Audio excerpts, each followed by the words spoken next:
Γεια σας φίλοι μου, είμαι ο Κώστας. Βλέπετε το κανάλι ο νέος Σπάρτακος. Χαίρομαι πολύ που τα ξαναλέμε. Εδώ έχει ένα αυτοκίνητο που το χτυπάνε στη ρουλέτα. Είναι 55 χρόνια δεν ξέρω, της Dacia, δεν ξέρω ακριβώς. Εδώ γράφει.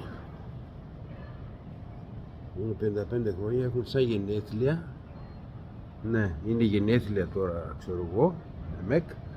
Και δίνουν το αυτοκίνητο, να πούμε, το δίνουν δώρο. Έχει μια ρουλέτα εδώ πέρα, παίζεις με τη ρουλέτα και όταν κερδίζεις και το παίρνεις δώρο αυτό το αυτοκίνητο. Παρακολουθήστε λίγο το αυτοκίνητο, είναι 55 χρόνια. Το είναι 55 χρόνια. Το έχουν δώρο, κοίτα τυλιγμένο, ωραία. Ωραία.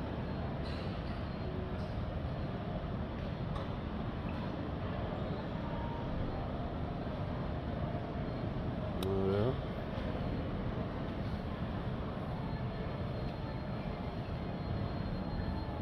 Όμορφα, ωραία τα κάνανε.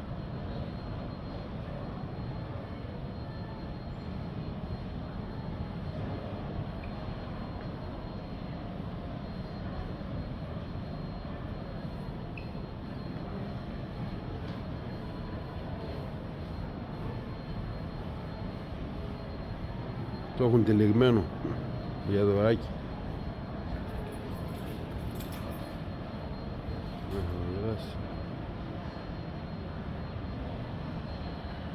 Το ήτανε. Να, εδώ είναι το τέτοιο.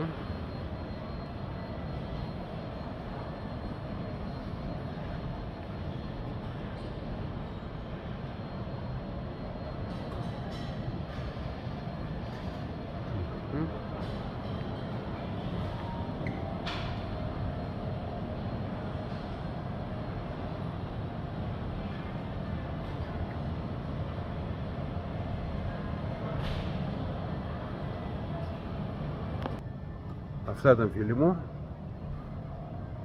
Θα τα ξαναπούμε σε κανένα άλλο βιντεάκι. Χάρηκα πολύ που τα είδατε. Κάντε κανένα like άμα θέλετε.